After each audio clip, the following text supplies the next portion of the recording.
Vamos seguindo aqui para todo mundo ficar bem informado, meus queridos. Coluna do Reinaldo Azevedo, vamos lá. Os fatos desconstroem o que resta de Bolsonaro e os 14 mil na Mega Sena. Vamos seguir aqui para todo mundo ficar informado a respeito de tudo, meus queridos e minhas queridas. Vou chegar aqui para a coluna. Jair Bolsonaro, por tudo que diz e faz, é, sem dúvida, o líder da extrema-direita brasileira, mas sempre estive convicto e não escrevo que vai agora tentando diminuir a fealdade moral de tal figura, de que nem ele mesmo acredita em tudo o que ele diz. Não por bondade, não é bom, já se mostrou bastante perverso. O sujeito percebeu que havia mercado para parolagem estúpida e brutalista e a ela se dedicou por senso vulgar de oportunidade e por falta de escrúpulos. Isso lhe garantiu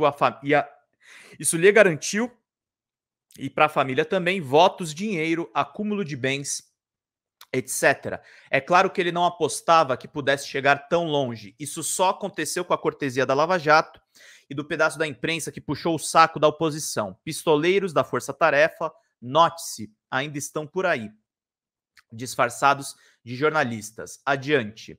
Falta ao fanfarrão alcance teórico, mesmo para as monstruosidades de extrema-direita, fascistoide. Deixa eu seguir aqui só um pouquinho, estou arrumando umas coisas aqui.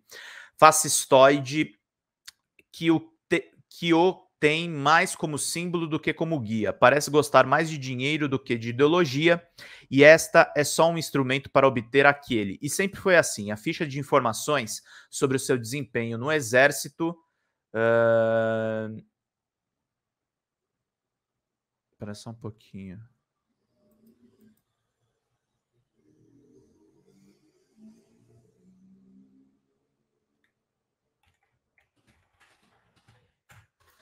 Vou curtindo, vou compartilhando, vou curtindo e vou compartilhando. Gente, e sempre foi assim. A ficha de informações sobre o seu desempenho no Exército aponta em 1983, quando ele tinha 28 anos. Deu mostras de maturidade ao ser atraído para um empreendimento de garimpo de ouro e ainda necessita ser colocado em funções que exijam esforço e dedicação a fim de reorientar a sua carreira. Deu demonstrações de excessiva ambição em realizar-se financeira e economicamente. Foi um mau militar, como definiu Ernesto Geisel, está falando do Bolsonaro, mas não há dúvida de que se realizou financeiramente. É hoje um homem de muitos milhões.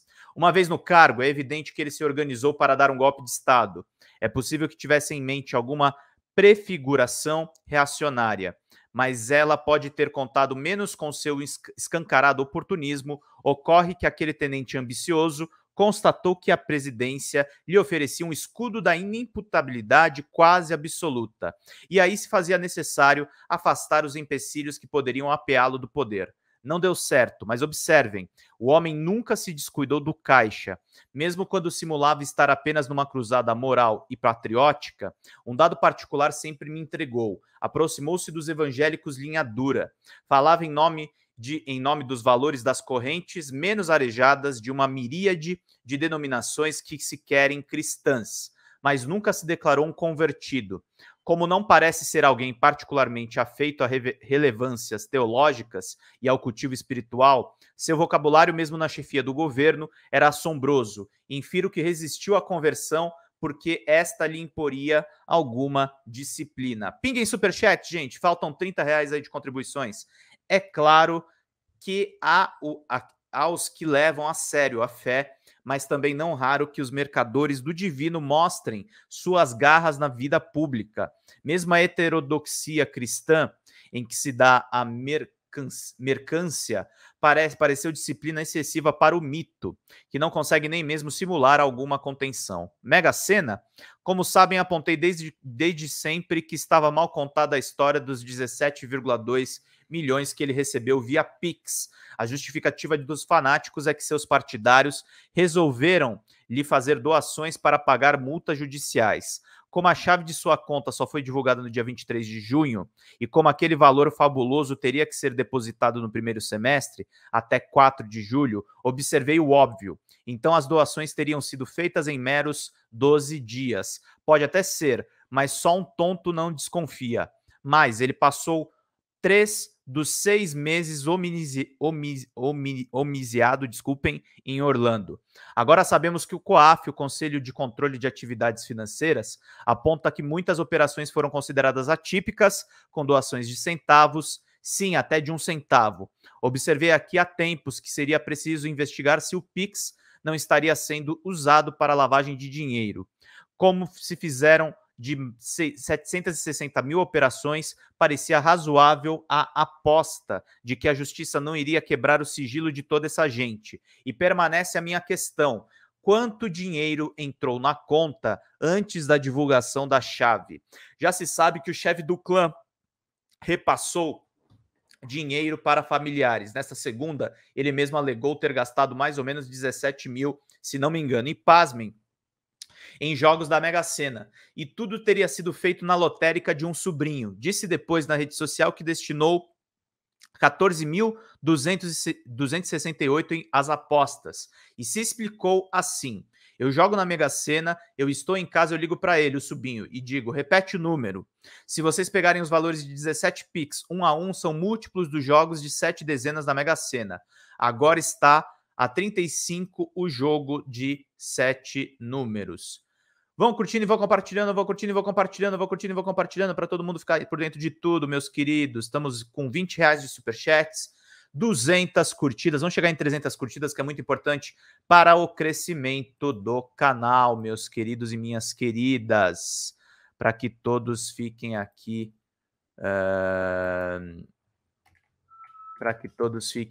muito bem informados.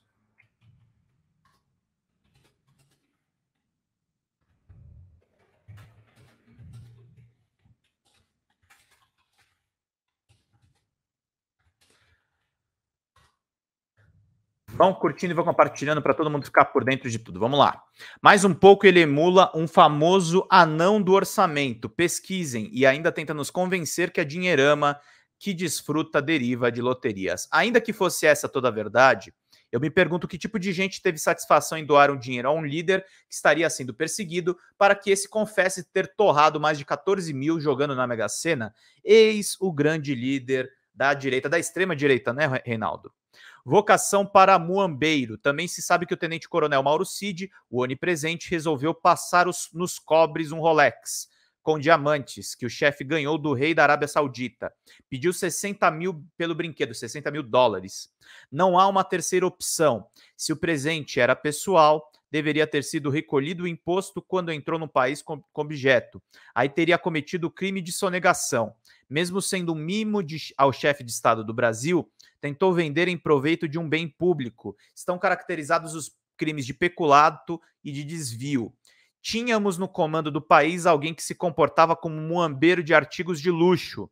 Não há mistério, até onde se sabe, sobre a origem da joia que Cid tentou vender, mas há um outro dado intrigante. Mensagens trocadas entre os membros da ajudância de ordens informam que o chefe de Mauro Cid ganhou pedras preciosas de presente durante uma visita a Teófilo Otoni, em Minas. Sim, ele admitiu, mas afirmou que são pedras semi-preciosas, que valem R$400, e não quis mais tratar no assunto. É mesmo? Seus bravos resolveram trocar mensagens por conta de alguns brilhalecos de pouco valor? Carla Zambelli. Vamos lá, querida. Obrigado, Alexandro Chagas, que esse sim mandou o primeiro superchat dele. Obrigado, querido. 220 pessoas aqui nos assistindo. Vamos lá para todo mundo continuar nos acompanhando, querido. Obrigado aí pelos pingos, pela generosidade de todos vocês, sempre contribuindo para a existência deste canal.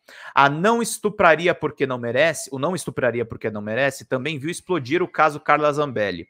Há, quando menos, fortes indícios de que a deputada do PL contratou o Walter Delgatti Neto para invadir o sistema do Conselho Nacional de Justiça, o que efetivamente aconteceu. E lá se plantou, como sabem, uma falsa ordem de prisão contra o ministro Alexandre de Moraes, do STF. Ocorre que isso foi, assim, um brinde nessa relação. A deputada levou o hacker para falar com o presidente do PL, Valdemar da Costa Neto, que se faz de esfinge agora, e com o então chefão da República. Segundo parte conhecida do depoimento de Delgatti, o interlocutor lhe perguntou se tinha como invadir uma urna eletrônica, uma vez que o código-fonte era conhecido, e teria ouvido que isso era impossível, porque, para tanto, precisaria operar na sede do TSE, o que era impossível, já que o sistema não usa a internet. Documentos da BIM. Um outro pedaço do passado recente do imorrível o atropela. Os documentos produzidos pela BIM sobre a Covid-19. Resta agora claríssimo que também, nesse caso, ele ignorou todos os alertas sobre os riscos que a pandemia representava. Nunca lhe faltaram, portanto, nem o aporte da ciência, nem avaliações próprias de uma atividade de inteligência para fazer boas escolhas. Se querem saber, até me surpreendi com a qualidade do material que foi produzido. Não obstante, o Celerado estava tão obcecado pela ideia de que as medidas de distanciamento social buscavam inviabilizar o seu governo, que se lançou numa cruzada inequivocadamente homicida.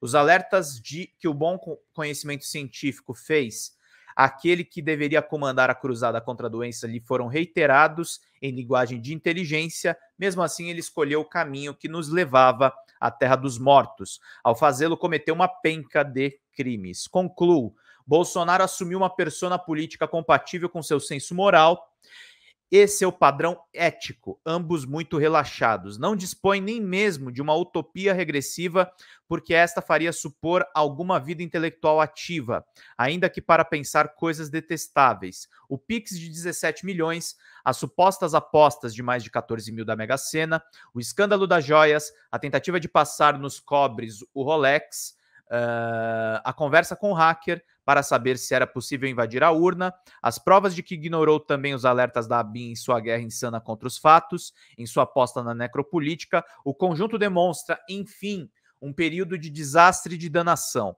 Não por acaso os eventos de 8 de janeiro, já no novo governo e sob a inspiração do Biltre, eram o bramido do abismo para tentar tragar a esperança.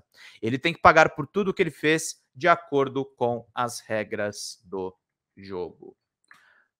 A coluna aí do Reinaldo Azevedo, a gente vai continuar reproduzindo aqui, porque inclusive o nosso público quer acompanhar. Fala, Paulo M! Olá, queridíssimo. Obrigado a todo mundo que está nos acompanhando, queridos e queridas.